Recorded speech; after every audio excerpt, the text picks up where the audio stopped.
related sa discuss sa lesson natin last week. So, pakisolve po nito until 12:10. Bilis lang naman po. So, pakilagay na lang po ng answers sa chat box and then I'll discuss later yung uh, solution to these problems. Okay po?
For this one, sa first problem, ang sabi dito, calculate the RMS value of a sinusoidal current of maximum value of 20 amperes.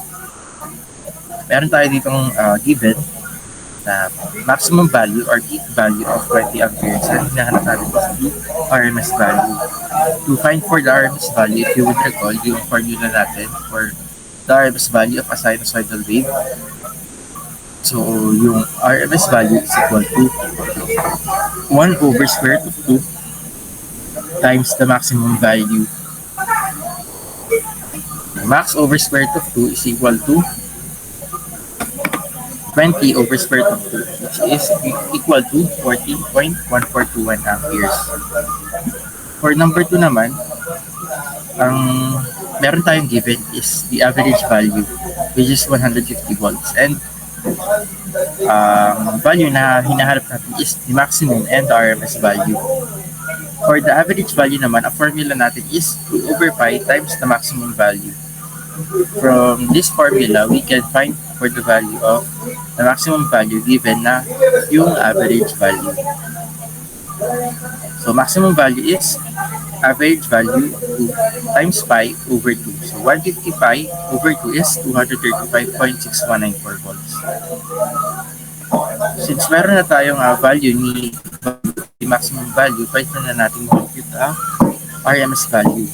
Again, RMS value is 1 over square root of 2 times the maximum value.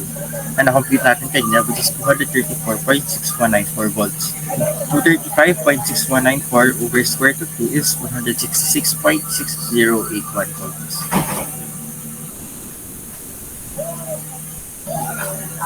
Na-recall naman po yun. Okay po tayo doon.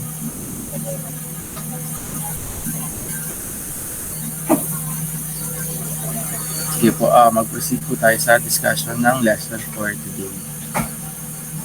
For this one, we have form factor and the peak factor. So, itong form factor and peak factor, nagde-depend siya sa shape ng waveform. So, iba-iba yung values niya depende sa type ng waveform. Bakit? Kasi itong si form factor is uh, equal siya sa RMS value over average value and si peak factor naman is maximum value over RMS value. If you would remember last time, di ba, itong RMS values and our average values, magkakaiba yung formula niya depending nga sa shape ng waveform. For a sinusoidal waveform, ang formula niya, di ba, is 1 over square root of 2 times the peak value and average value naman is 2 over pi times the average times the maximum value. So, pag ginamit natin yun, is formula, ilagay natin, ang makukuha natin is a constant value. For a sinusoidal wave, ang makukuha natin form factor is 1.11. For the peak factor naman, ang makukuha natin value is 1.41.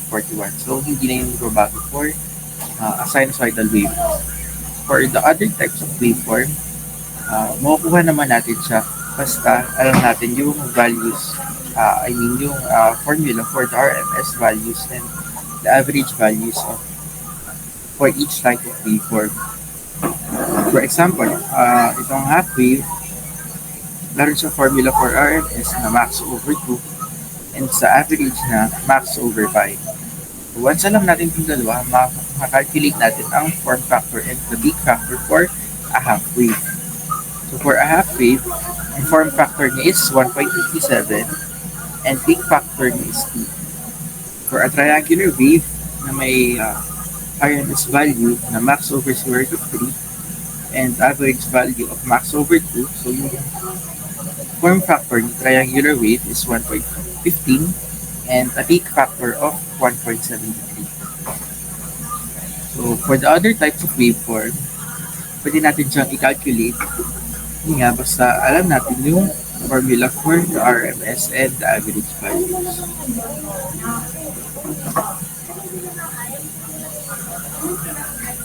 For this one, we have the instantaneous values. As I have discussed before, the instantaneous values are values on the graph of a sine wave ng current or ng voltage, same values at a given time. Kasi nga, yung values ng current or voltage sa alternating current is nag-vary over time. Yung value na yun, pwede natin siyang ma-represent into an equation. This one is in terms of time. So here is, sabi dito, instantaneous values are the values of the alternating quantities at any instant of time or angle of rotation. They are represented by a small letter. Consider the sinusoidal voltage, this one, and ito naman for current. So, i-breakdown natin yung equation na to. Sabi dito, itong voltage or current is always represented by a small letter. Basta ganito, equation, isinulat yung voltage or current, dapat small letter to.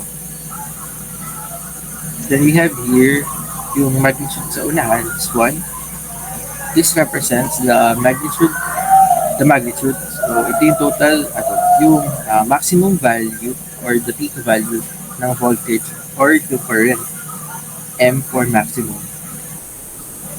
And then we have here yung omega t, which is the argument of the sinusoid. Ito omega t, so divided siya into this one. Itong omega, ito yung angular frequency which is expressed in radians. And then next is small letter t. Ito naman yung time. Then aside from that, we also have here yung phase or the phase angle dito. Ito yun. And then again, yung F, which is the frequency of rotation of the coil in hertz. So pwede rin natin siyang makuha. And then the period. So period, pwede natin discuss din siya before. So period, pwede natin siyang makuha through the angular frequency. Formula ng period is 2 pi over the angular frequency, where the angular frequency is also equal to 2 pi f.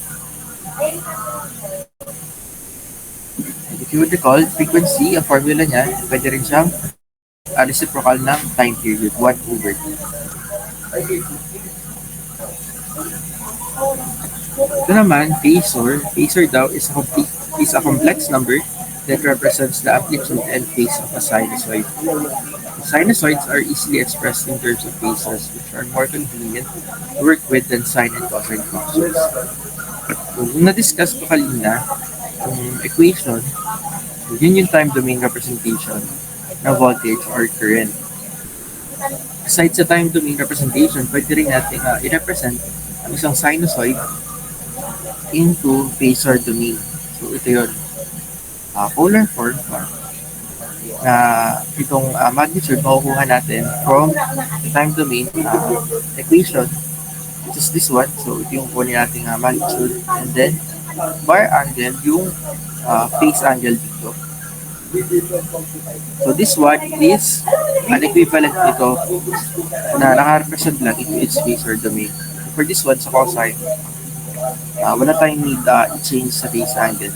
Pero pag express with sine, yung time domain na equation na voltage or current, kailangan mag-subtract tayo ng 90 sa phase angle since phasors are commonly represented in the cosine function. So, same lang naman siya with voltage and current. So, for example, we have here, find the sinusoids represented by the phasor I is equal to negative 3 plus J4 amperes. For this one, may phasor tayo na ganito, which is in rectangular form. I-convert natin siya into polar form. Yung si polar form, yun yung phasor equivalent ng isang sinusoid.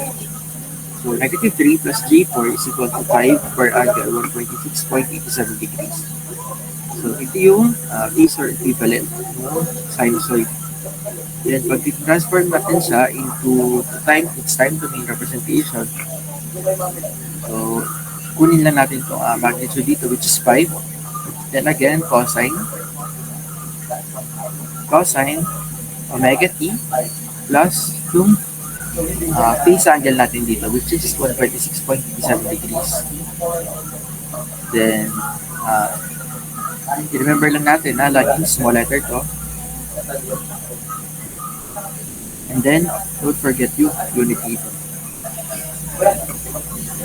So, current is equal to 5 cosine omega t plus 126.87. Galing dito sa phasor na to.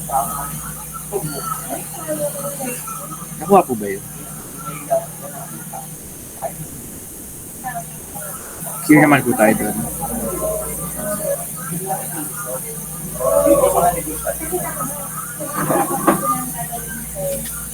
For this one, may example ako dito. Find the sinusoids corresponding to the given phasors. So try to solve this one on your own. I'll give you until 12 to solve this, and then after that, discuss natin together yung solution and answers for this. Then if you have your answers, please type it or nalagay na lang po sa chat box natin.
Let's discuss the given problem here. Find the sinusoids corresponding to the given phasors for item A and B. For the voltage equal doses to negative 10 where angle 30 degrees and the current is J times 5 minus J 12 amperes. So, uh, convert natin siya into its time domain representation. So, for item A, naka-polar form na siya. So, siya yung phasor form ng equation. So, to solve for the convert this into its time domain equivalent.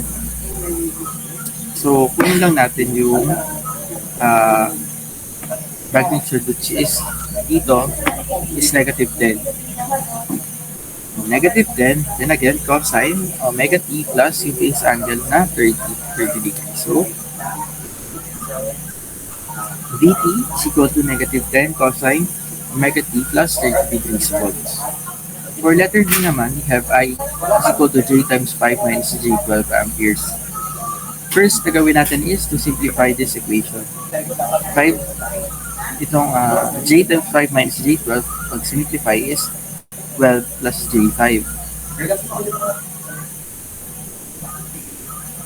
Then, i-convert natin yung 12 plus J 5 into polar form.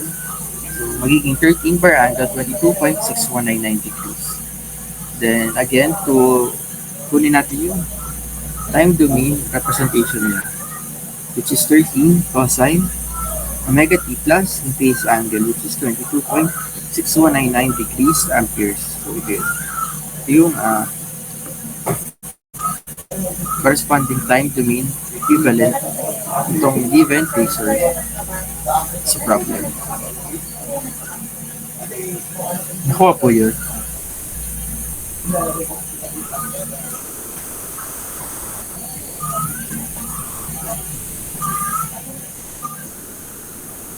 So, next po tayo. Pinapaharap naman dito is the amplitude, phase, angular frequency, period, and the frequency of the sinusoid given yung equation na to. The equation is Vt is equal to 12 cosine 50t plus 10 degrees. First is yung amplitude. Again, yung amplitude is yung peak value or the maximum value. And sa equation na to, yung peak value diba is itong value sa unahan. So, the amplitude is 12 volts. For the phase, ito yung angle dito. So, the phase is equal to 10 degrees. For the angular frequency, yung omega, diba ito yung omega dito sa board na to. So, omega is equal to 50 radians per second. Yun yung angular frequency. Then, to calculate for the period, the period is equal to 2 pi over omega. For omega is 50, so 2 pi over 50 is 0.1257 seconds. For the frequency is a reciprocal ng time period. So 1 over 0.1257 seconds is 7.958 hertz. Okay po tayo dito. Madali lang naman po itong part na ito, maintindihan siguro.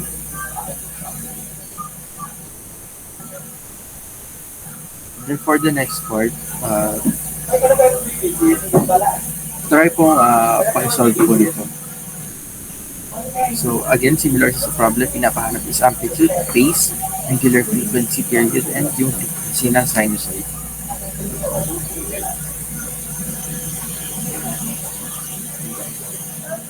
I'll give you 3 minutes to solve this one. And 12:33. I'll discuss this again.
For this one, similar lang naman yung problem. So, pinakahanap pa rin is the amplitude, phase, angular frequency, period, and yung frequency ng sinusoid. So, yung amplitude, again, is itong magnitude dito. So, we have 5. The phase, yung angle dito, which is negative 60 degrees. Angular frequency, which is this one, 4 pi, or 12.57 radians per second. Then, calculate for the period. Period is equal to 2 pi over the angular frequency. So, 2 pi over 4 pi is 0.5 seconds. Then, to calculate for the frequency is equal to 1 over the time period. So, 1 over 0.5 is 2 hertz. Okay po tayo doon.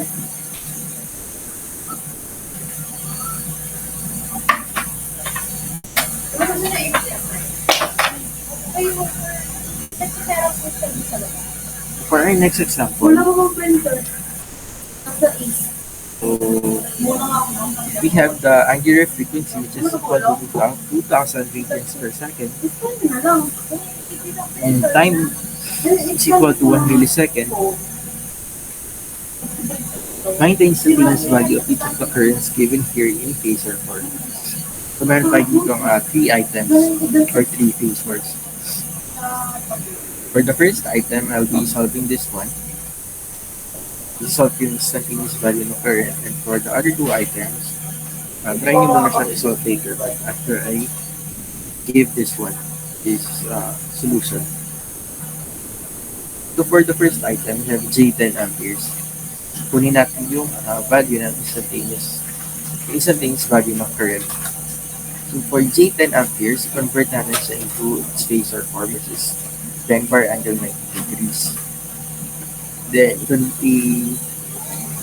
convert natin siya into its time domain equivalent, which is 10 cosine WT plus 90 degrees amperes. Then, after that, diba, meron na tayong value ni angular frequency and then yung time. Once we have that, pwede na natin makalculate yung value ni instantaneous current, instantaneous current. So 10 cosine, the angular frequency is 2000 times the time, 1 millisecond plus 90 degrees in terms of radians is pi over 2. Pag i-calculate natin, given itong equation na to, always put this one is in radians, and then yung calculator is nakaset into radians and not in degrees. So yun yung kailangan i-remember. Come up with the correct answer. So pag nakalagay na yung values natin dito, and everything is all set correctly, so makuha natin yung value, which is negative 9.0930 amperes. Okay po tayo dun. Okay, for letter B and C, try to solve this one here.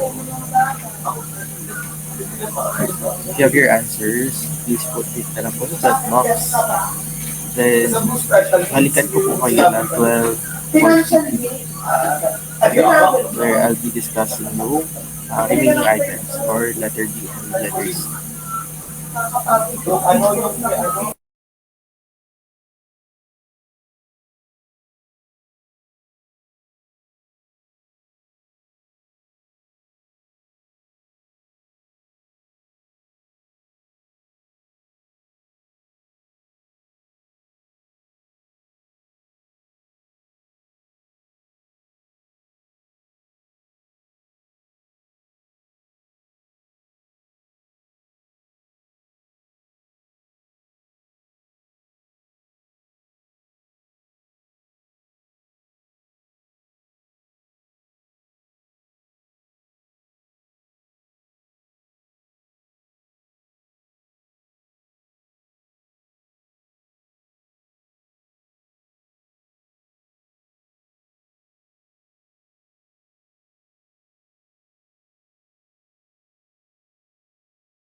for items B and C, to find for the instantaneous value of the current, again, ito naman for item B, given siya yung rectangular form, convert natin siya into its polar form. So, equivalent niya is 10 square root of height or angle 0.463647609 radians. So this one, in-express ko na siya in radians para mas madali siya solve later on. Then, convert natin to into its time domain representation. So, kunin lang natin yung value dito, which is 10 square root of 5. Again, cosine of omega t plus yung phase angle natin dito. Then, i-plug in lang natin yung values ni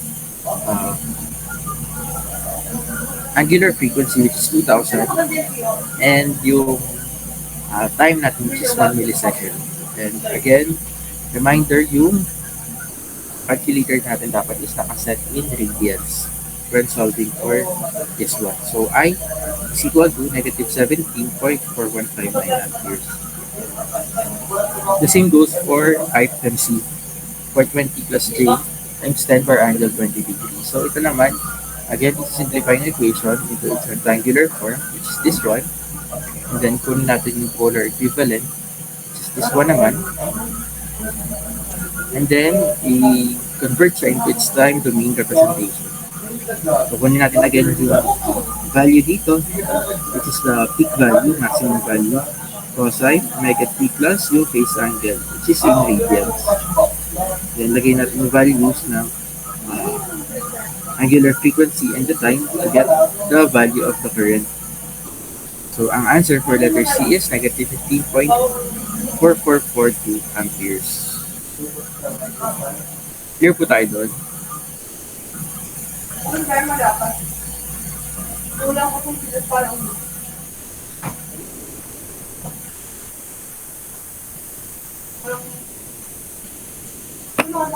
For this one naman, moving on tayo sa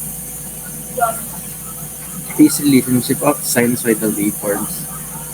Meron tayo dito dalawang sinusoid, sabi dito, in two different phases. This one, this first sine wave na naka-continuous line, this one is denoted by the equation Vm sine omega t. This one, ito yung normal na sine wave na nakikita natin, which starts at 0 and then mag-peak and then mag-return sa to 0, then mag-reverse yung values, making negative until ma-reach na yung negative peak and babalik sa 0 at 2 pi. So, yun yung normal na sine wave. Ito yung equation niya. Wala siyang phase angle dito. Kasi nga, hindi naman siya nag-move. Compare dito kay V2, which has an equation of Vm sine omega t plus a phase angle. Nagkaroon ng phase angle kasi na-displace yung sine wave. This one didn't have a value of 0 at 0 radians. This one, dito siya nag-start and nag-peak siya at a different time. Malapit siya sa 0 radians. So we can say that this one, V2, has a phase angle of this one indicated by this. Si V2 ay nag-reach ng peak niya ahead of V1. Nauna si V2 mag-reach ng peak niya compared kay V1. So, yun yung magiging discussion natin sa later topics. So, for this one, if i-compare natin yung sine waves in the figures, so dito, so for figure A, we have here sine wave A and sine wave B. I-describe natin itong dalawang sine waves na to. You can see that sine wave A, nag-peak siya, nag-reach siya yung peak at 90 degrees. While si sine wave B, sa kanya lang na-reach yung peak at 135 degrees. So what we can say from this is now na ma-reach ni sine wave A, sine wave B, compared kay sine wave B. Pero by how much? So, sine wave A leads sine wave B by 45 degrees. Why 45 degrees? Kasi 135 minus 90 is 45. So, 45 degrees na una, si sine wave A compared kay sine wave B. This one is in comparison dun sa kung kailan nila na-reach yung kanilang peak. For figure B naman, diba, hindi pa rin nila same, hindi sila same time nag-reach ng kanilang peak. Noon nang nag-reach na peak si sine wave B compared kay sine wave A. So, sine wave B leads. Pero by how much again? Naging reference naman natin dito is there kung kailan yung zero yung value ng sine wave nila. So, B is 0 at negative 30 degrees while sine wave A is 0 at 0 degrees. So, we can say that sine wave B leads sine wave A by 30 degrees. Nagets naman po yung part na to.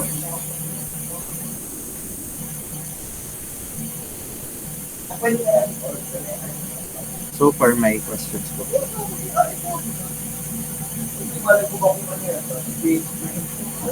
Wala naman po.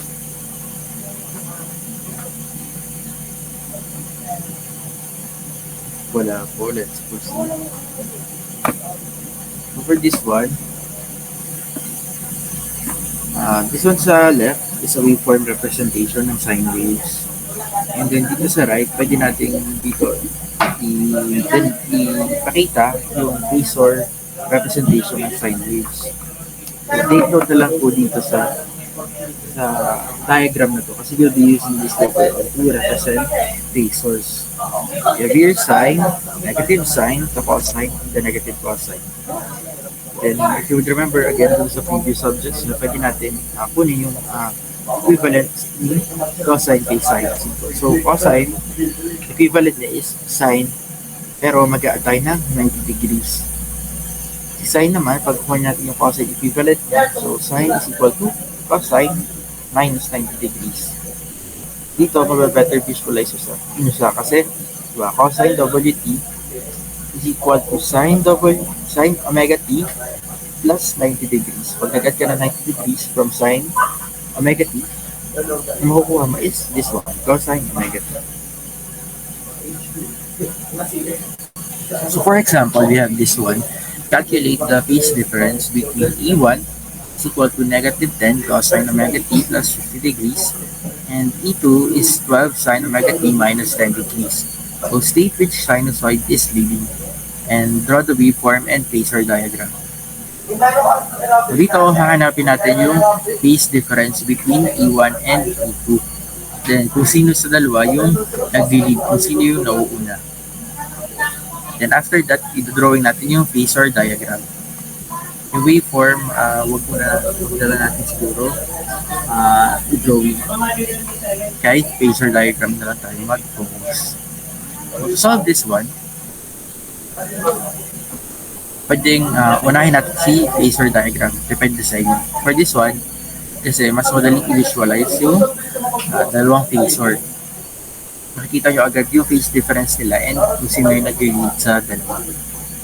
So first is for E1. We have negative 10 cosine omega t plus 60 degrees. So this one, ang approach ko is, since ito si negative cosine, yung reference natin dito, negative and then cosine. So ito yun. Ito is cosine omega t. So this one is negative cosine omega t. Then we have here daw plus 50 degrees. So from negative cosine of omega t plus 50 degrees, so 50 degrees, magka tayo 50 degrees clockwise or forward. So kung saan yun, dun papatak yung E1. So ito yung representation ni V1 as a phasor, this one. For V2 naman, kung ipa-plot natin siya, ang reference natin is the sine omega t, positive. So from here, sabi dito may phase angle low negative 10 degrees. So move backward tayo or counterclockwise from sine omega t ng 10 degrees. 10 degrees backward. So, ito yung magiging representation ni V2. After plotting V1 and V2, makikita natin yung kung sino sa dalawa yung nag-lead, which obviously is si V2. So, we can say that V2 leads V1, pero by how much again? Ano yung phase angle in between them? In between them. Kung 90 itong isang quadrant, and then we have here 50 and 10, so 90 minus 50 minus 10 is 30 degrees. We can say that V2 leads V1 by 30 degrees. And then for kung solution naman, so ang kailangan natin gawin dito is to express either of these equations into cosine or sine functions.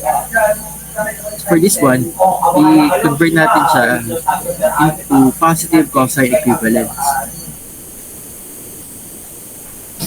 For E1, convert natin to negative cosine into cosine. So, di ba, ito yung negative cosine. Either mag-add ka ng positive 180 or positive 180 or mag-subtract ka ng 180 in order to get its cosine equivalent. So, yun yung mangyayari dito. So, negative 10 cosine omega t plus 50 minus 180 is equal siya sa 10 cosine omega t minus 130 degrees. So, this one is nag-subtract ng 180 degrees to get its positive cosine equivalent. Kung gusto mo naman mag-add ng 180 degrees, so magiging answer is 10 cosine omega t plus 230 degrees. So, either of these two is okay naman kasi equivalent naman siya kay 10 cosine omega t plus 50 degrees. For V2 naman, since ito naka-sine, ito, kailangan natin siyang i-convert into cosine. So, kailangan natin mag-subtract ng 90 degrees from cosine to get its sine equivalent. So, V2 is equal to 12 sine omega t minus 10 degrees. So, mag-subtract tayo ng 90 to get its, ayan, yung cosine equivalent. Well, itong 12 sine omega t minus 10 is equal to 12 cosine omega t minus 100. Then, to get yung phase difference nila, subtract lang natin yung phase angles nila. Negative 100 minus negative 130 degrees equal to 30 degrees. Okay po tayo doon.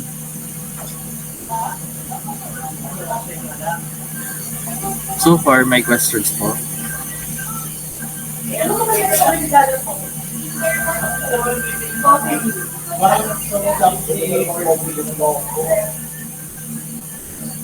So, ito naman, for certain example, we have here, find the phase angle between I1, negative 4 sine 370 plus 25 degrees, and I2 is equal to 5 cosine 370 minus 40 degrees. So, sino sa dalawa yung nauuna? I-identify niyo po kung I1 is leading or I2 is leading. And then, ano yung phase angle in between them.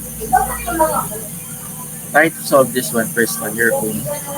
Then on 1 p.m., discuss volume answers to this problem.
So to solve for this one, similar lang naman sa problem before. So, i-drawing lang natin.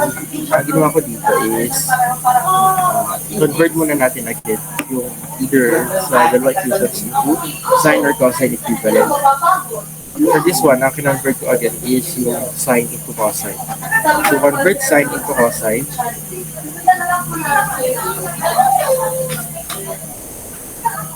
negative sign kasi ito galing. Negative sign to positive cosine. So, kailangan nating mag-add ng 90 degrees sa angle. So, negative 4 sine 370 plus 25 degrees is also equivalent to 4 cosine 370 plus 25 plus 90 degrees or plus 115 degrees. Once na-convert na natin siya into its cosine equivalent, so pwede na natin kunin yung polar form niya. So, 4 cosine 370 plus 115 degrees, polar form niya is 4 bar angle 115 degrees. For I2 naman, since cosine na siya, so kunin lang natin yung polar form niya, which is 5 bar angle negative 40 degrees. To calculate for the phase angle difference, so pag kunin lang natin yung difference silang dalawa. 115 minus negative 40 is 155 degrees. To verify this, so i-draw natin yung phasor diagram.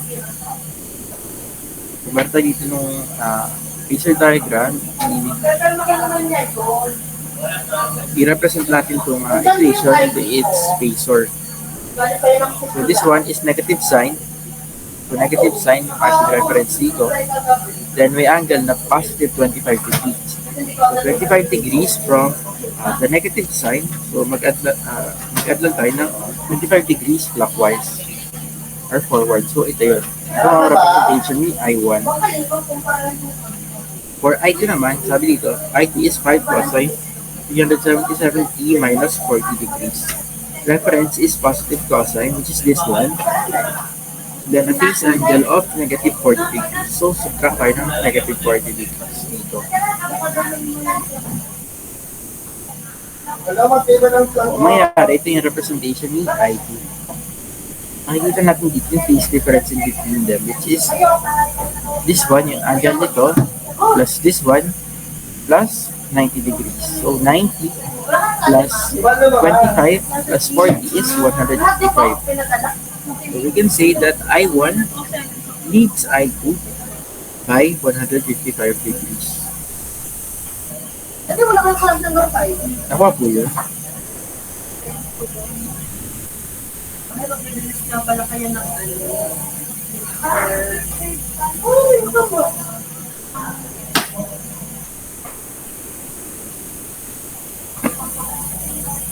For this one, I'll be discussing naman yung in-phase and out-of-phase waves. For in-phase waves, sabi dito, when two or more sinusoidal voltage or current waves are in phase and having the same frequency, they may be added to yield a sine wave of the same frequency. The total value is equal to the arithmetic sum of the maximum values of the component wave. For this one, makikita nyo dito sa figure ang representation ng in-phase waves. In-phase waves, ibig sabihin, nag-reach siya yung parehas na waves na parehas silang na at the same time, nare-reach nila yung zero values and yung maximum values nila. Nare-reach nila yung maximum peaks nila, which is this one. Diba? Although magkaiba yung peak values nila, pero same time pa rin nila na-reach yun. Which is at pi over 2 and at 3 pi over 2. Kapag naman phase or representation yung dalawang sine waves na in phase, so makikita natin siya dito na magkapatong lang siya. This one, ibig sabihin lang dito na mas malaki yung magnitude ni V1 compared kay V2. Then again, to get there, pag pinapahanap yung total value is equal to the arithmetic sum of the maximum values. So, i-add lang natin yung magnitudes ng dalawang waves. to get their total. For example, two values of two voltages of 50 volts and 25 volts respectively are in phase. Determine the total voltage and the instantaneous voltage. For this one, ginagit na in phase yung voltages and ang hinihingi is the total voltage. It's in phase nga, i-add lang natin yung magnitude itong dalawa to get their total voltage. Total voltage is equal to 50 plus 25, which is equal to 75 volts. And then, pinapahanap mo yung instantaneous voltage. Yung instantaneous voltage is an equation in time domain representation. Kasi at a given time and angular frequency, masasolve natin ang voltage at any given time. So, to get that, meron na tayong magnitude ni total voltage, which is 75. So, 75 cosine omega t. So, ito lang naman yung default. Kapag meron tayong time domain representation. So, Vt equal to 75 cosine omega t volts.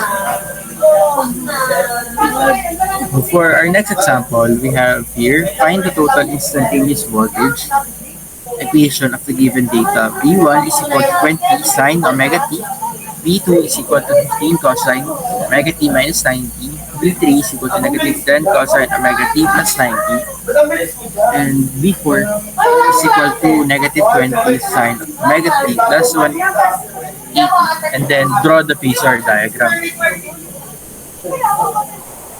For this one, kailangan natin dito is to add this one. Kailangan nating i-convert muna pala itong mga equations into sine or cosine. For this one, i-convert ko lahat into positive sign equivalents. So, C20 sine omega t is already in its sine form. So, nothing to change here. For V2, 15 cosine omega t minus 90, convert ko siya into sine. Ito, diba, reference niya is positive cosine, pero may phase angle na negative 90 degrees. So, from cosine, mag-move backward ako ng negative 90 degrees.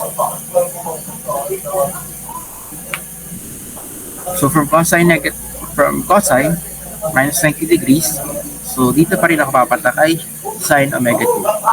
So ito si V2 representation. So 15 sine omega t yung equivalent ni 15 cosine omega t minus 90 degrees. Si V3 naman is negative 10 cosine omega t plus 90 degrees. Reference natin is negative cosine, which is this one.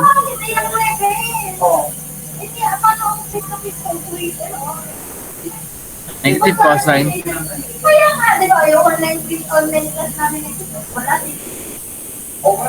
Negative cosine plus 90 degrees, which will go fall ulit sa sine omega t.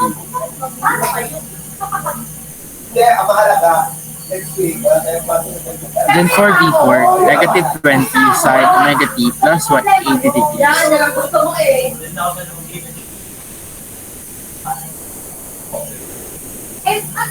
Negative sine omega t yung reference natin plus 180 degrees. Ang landing natin is dito pa rin sa sine omega t. So equivalent siya sa 20 sine omega t. So dito makikita natin na V1, V2, V3, and V4 are in phase. Pwede natin siyang i-directional. So 20 plus 15 plus 10 plus 20 is 65 volts. Then to get the total instantaneous voltage equation, again, 65. Yung gamitin natin magnitude dito. And since nag-fall siya or pare-para sa equation na sign yung ginamit natin, so gamitin natin is sign. So Vt is equal to 65 sine omega t volts. Nagets naman ko yun.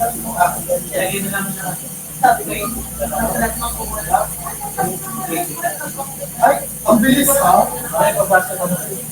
Ang bilis ha? For next naman, ang last is the out-of-phase waves. So, sabi dito, when two or more sinusoidal voltage or current waves are out of phase and having the same frequency, they may be added to yield a sine wave of the same frequency. So, before na makapiyawan na naman yung mga out-of-phase waves kasi doon na-discuss yung dalawang waves na na-reach nila yung peak at different times. Again, for this example, makikita nyo na si V1, nauna siya mag-reach ng peak niya, which is pi over 2. And then si V2, sa kanya na-reach yung peak niya after pa ni V1. So we can say na isa sa kanila is nag-lead or nauuna. Meaning they are out of phase compared kay in phase kanina na parehas sila na-reach yung peak nila at the same time.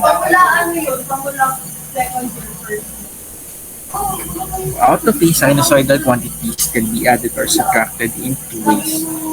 The addition or subtraction of two or more values is finding their vector representation, the vertical and horizontal directions, and from this, the calculation of the vertical and horizontal components can be attained for the resultant R vector, which is the total value. So to calculate for the total value of two sine waves that are out of phase, ang gagamitin naman natin dito is the addition of complex numbers.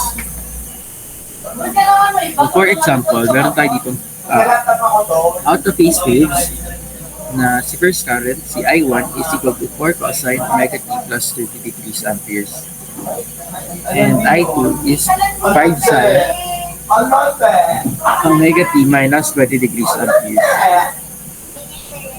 Find their sum. So for this one, again, i-convert natin yung dalawa in either cosine or their sine functions equivalent. So I'll be choosing yung cosine function again. So I1, convert natin siya its polar form. So I1 is equal to 4 per angle 30 degrees. Itong kay I2, i-convert muna natin siya into cosine equivalent before proceeding sa polar form. So, kahit sine omega t minus 20 degrees, so i-convert sa cosine function. So, mag-subtract tayo ng 90 degrees. 5, equivalent niya is 5 cosine omega t minus 20 degrees minus 90 degrees, which is equivalent na ay 5 cosine omega t minus 110 degrees. Since naka-cosine function na siya, so i-convert natin siya into its phasor form. So I2 is equal to 5 bar angle negative 110 degrees. Then, kunin natin yung total ng dalawa. Pag-add na natin yung dalawang current. So, 4 bar angle 30 plus 5 bar angle negative 110 is equal to 3.218 bar angle 26.27 degrees amperes.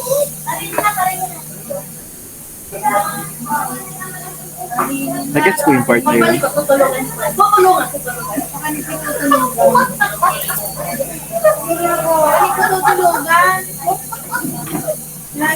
Hindi pa na abang mang kapit ka ako sa ano naman. For this one naman, another example, two alternating voltages are represented by T1 is negative T1 50 sine omega t and T2 100 sine omega t minus pi over 6 volts. Draw the phasor diagram and find by calculation a sinusoidal expression to represent T1 plus T2.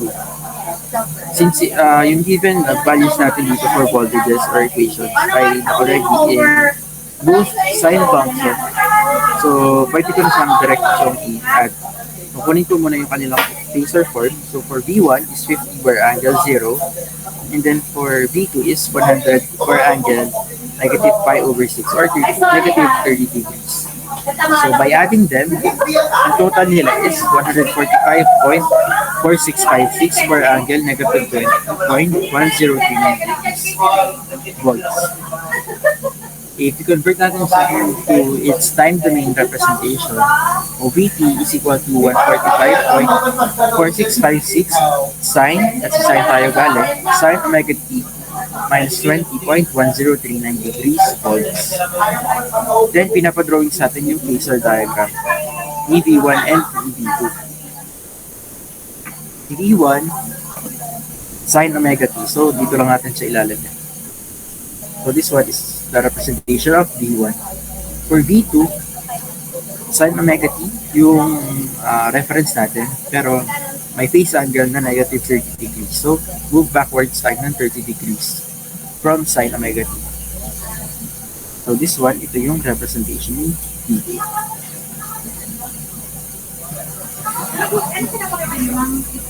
So far, may questions po.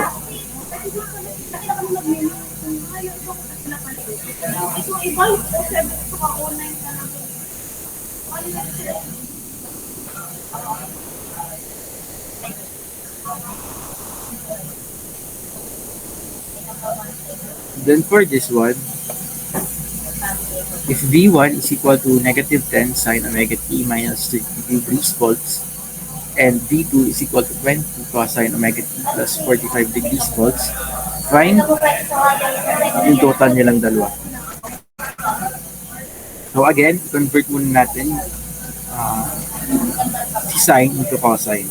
So negative 10 sine omega t minus 30 degrees, ang equivalent niya into its cosine, kailangan na natin mag-add ng 90 degrees. Negative sine, cosine, so mag-add lang tayo ng 90 degrees kapag kukunin natin yung cosine equivalent. So V1 is also 10 cosine omega t plus 60 degrees. Converted into polar form, so 10 per angle 60 degrees. Then, pag nagawa na natin yun, pwede na natin siyang i-add to get the total nung V1 and V2. So V1 plus V2 is equal to 10 per angle 60 plus 20 per angle 45 degrees. Equal niya is 29.7719 per angle 49.9872 degrees volts. Then, kanyang time to mean representation is 29.7719 cosine omega t plus 49.9872 degrees volts. Then, for the phasor diagram, for V1, reference natin is si negative sine omega t, so this one. Then, may phase angle na negative 30 degrees. So, move backward tayo na 30 degrees. This one, ito yung representation ng phasor ni V1.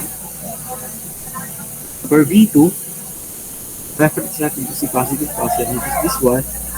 But may phase angle na 45 degrees, so move tayo ng 45 degrees clockwise. So, this one is the representation naman ng V2.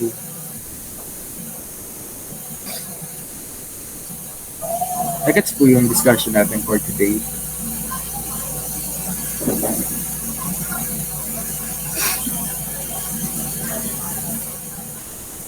May nakuha naman po ba?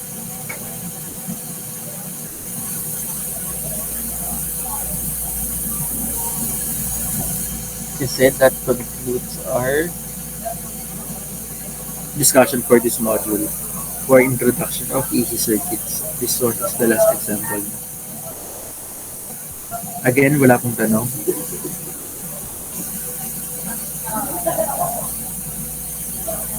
If wala pong tanong, I think that's it for our class today. Tomorrow, face-to-face classes, and then I'll be giving out yung problem set. Tomorrow din yung submission, hard copy, and then the soft copy. Bukas ko na lang i-upload yung file dito sa Google Classroom. And then,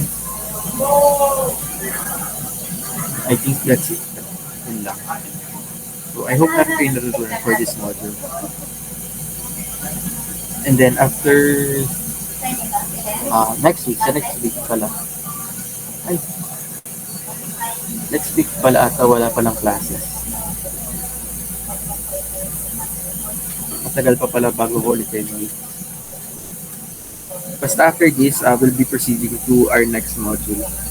So, tapos na tayo dito sa introduction to AC circuits. Tomorrow is answering ng problem sets. Okay po tayo doon? So, I guess that's it for today. Thank you po for attending our class. Sana po may natutunan po kayo. Po.